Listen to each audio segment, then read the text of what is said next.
Olá, meu nome é Priscila Correia. E eu sou a Lizê Kassab. E nós viemos trazer mais um conteúdo jurídico para vocês.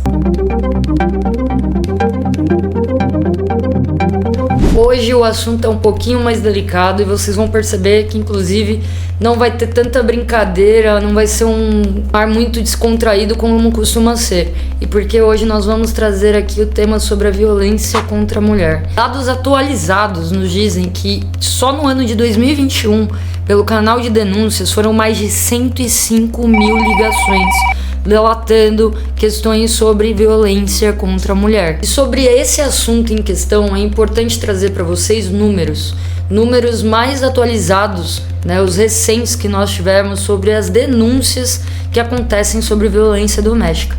Só para vocês terem uma ideia, só nos primeiros meses do ano de 2021, o canal de denúncia recebeu mais de 105 mil denúncias relatando violências contra mulheres. Qual é o perfil da maioria das vítimas? Em sua maioria, as vítimas são mulheres, negras, de baixa renda e com pouca instrução. E além de tudo isso, esses números exorbitantes que nós temos contato, e a gente já caracterizando quem normalmente é a vítima desse delito, é importante dizer que nos anos de 2020, 2021 e 2022, que foi mais ou menos ali o ano da pandemia, os anos da pandemia, houve uma crescente nos casos de violência doméstica. Então, como é um tema muito delicado, em que a gente entende que tem que ser dada a devida importância, hoje, além de trazer esses dados para vocês, vamos explicar para vocês um pouco da história da Lei Maria da Penha e como que a gente pode fazer para coibir esses abusos e ajudar as vítimas em potencial ou as vítimas que foram, sofreram esse tipo de violência. Apesar da Lei Maria da Penha ser uma lei muito conhecida, muitas pessoas não sabem de fato quem foi a Maria da Penha. Maria da Penha é uma mulher que sofria diversas violências domésticas por conta do marido dela ser uma pessoa muito agressiva. E ela é deficiente, uma mulher que ela é paraplégica, porque o marido dela atentou contra a vida dela 2 vezes pelo menos. Em uma dessas vezes ele disparou nas costas dela enquanto ela dormia, e outra vez ele tentou eletrocutar ela enquanto ela estava tomando banho. Por conta de toda essa violência que ela sofreu, ela decidiu não se calar mais e foi para a justiça, foi buscar um respaldo no judiciário. No entanto, como naquela época o Brasil ainda carecia de leis que de fato se voltassem a essa questão de violência doméstica, até pelo grande histórico de patriarcado e por toda a cultura machista que nós sabemos que infelizmente existe, então a Maria da Penha ela encontrou muita dificuldade de obter realmente um respaldo do judiciário. E justamente por isso ela levou o caso dela até a Corte Interamericana, que inclusive condenou o Brasil pelo fato de ser omisso quanto a toda essa situação que ocorria na vida dela.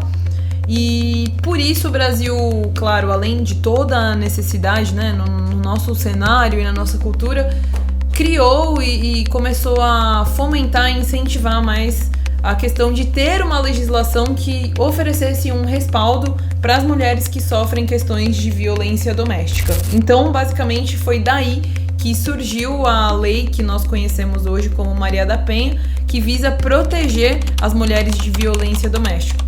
Bom, é notório como que a violência hoje ela é exacerbada em todo o mundo, como é uma coisa que acontece cotidianamente.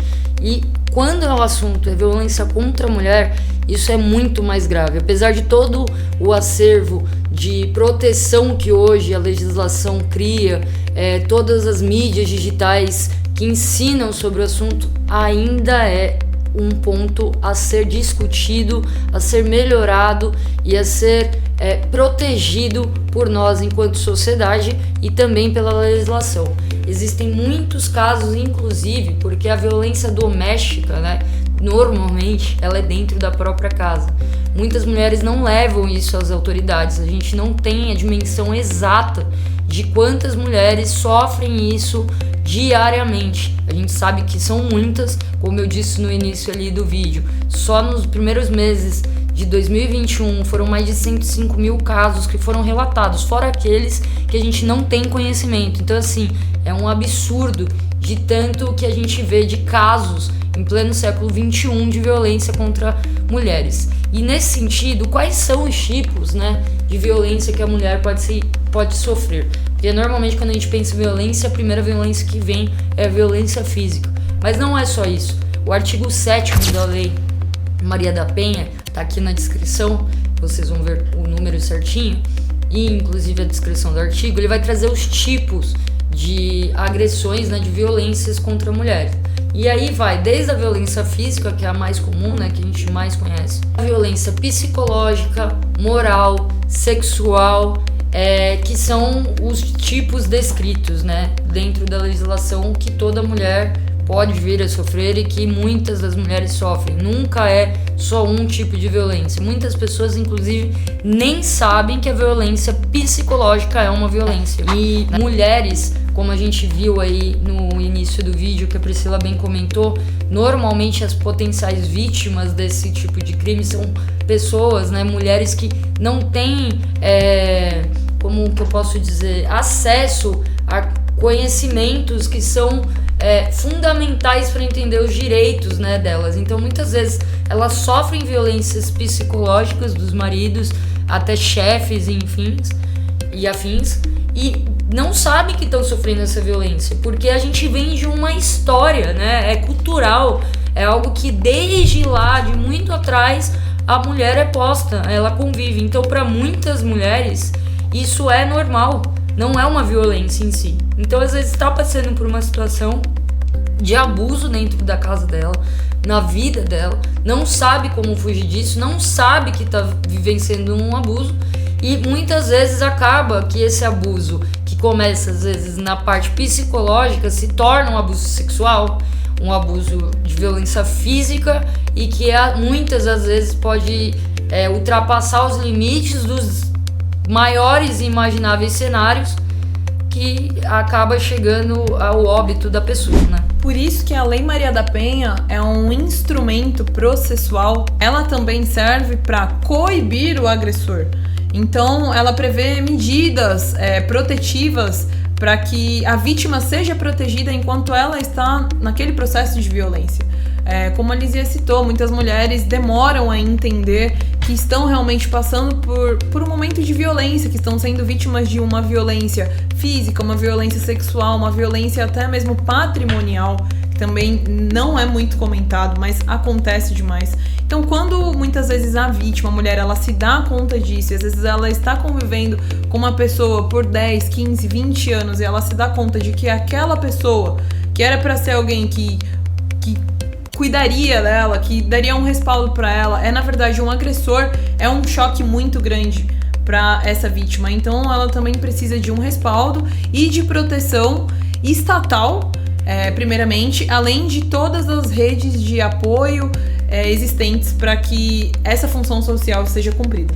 E dada todas essas medidas protetivas, né, que a lei institui, o que elas prevêem, né, além de, obviamente, focar na vítima, né, em criar uma estrutura de apoio para essas vítimas, que muitas vezes elas não são vítimas de hoje ou algo recente, elas são vítimas de uma vida inteira. Muitas mulheres sofrem violência doméstica por anos e anos e anos, até tomarem coragem para denunciar, ou pior, né, às vezes nem é ela que denuncia, às vezes muitos casos vem de fora, acaba tomando conhecimento, a mulher não leva à frente todo o processo por meio de por medo, né, de represálias, por até vergonha também em alguns casos. Então, assim, para que tudo isso? Além de você proteger, precisa punir. Esse tipo de agressor precisa de punição. E é para isso que existe esse tipo de lei, né? Para que você inicie uma ação penal que sancione, prenda preventivamente o agressor. Porque é isso que ele merece. É isso que vai acontecer, realmente. Além de você proteger a vítima, você punir também quem cometeu a agressão. E nesse momento, a rede de apoio que a Priscila falou aqui, ela é muito importante. Porque a rede de apoio, ela vai além do que a lei te dá, né? É importante você ter pessoas que você confie, pessoas da sua família, amigos, né? Que consigam, depois de todo esse trauma, acompanhar você, que eventualmente veio a sofrer essa agressão. Buscar apoio psicológico é muito importante, tá? Para que você se recupere dos traumas que essas agressões podem vir a lhe trazer, né? Nós sabemos que são muitos. E para que isso incentive ainda mais que mais mulheres que são vítimas diariamente desse tipo de agressão venha até o judiciário, venha até as autoridades e traga isso, né, ao conhecimento, para que essas agressões reduzam cada vez mais, né, para que a gente veja com que as agressões que culturalmente são empregadas contra mulheres diminuam com o passar do tempo e com o avanço da sociedade. Então, a Lei Maria da Penha, além de, claro, dispor de todos esses artefatos jurídicos, o que ela busca? Não revitimizar uma vítima que já está sofrendo tanto com a sua situação por si só. Então, logo no início do vídeo, quando nós citamos a história da Maria da Penha, que foi ali a mulher que deu ensejo, né, ao nome da lei, o nome da lei é em homenagem a ela, o que aconteceu com ela foi uma revitimização. Então, ela já era uma vítima de violência doméstica, procurou o Estado, que infelizmente falhou em fornecer um respaldo naquele momento para ela. Então, tudo isso causou uma revitimização. E hoje, com a vinda da Lei Maria da Penha, também é um dos objetivos muito importantes que essa lei visa em relação às vítimas. Então, se você sofre, né, algum tipo de violência doméstica, se você conhece alguém que sofre esse tipo de violência, comunique às autoridades, comunique pessoas que podem auxiliar, se informem, gente, tá? Se ajudem, mulheres principalmente, se auxiliem, sejam companheiras solidárias com as pessoas, né? Busquem conhecimento, busquem entender os direitos que vocês têm, porque não é necessário que mais Marias da Penha surjam.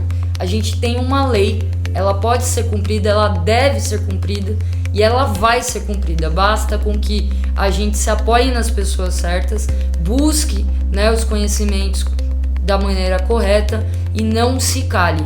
Se calar é permitir que esse tipo de agressão continue a acontecer. Esse foi o nosso conteúdo de hoje. Se você gostou, curte, compartilha, repassa esse vídeo para que mais mulheres e também mais pessoas possam se informar a respeito do tema.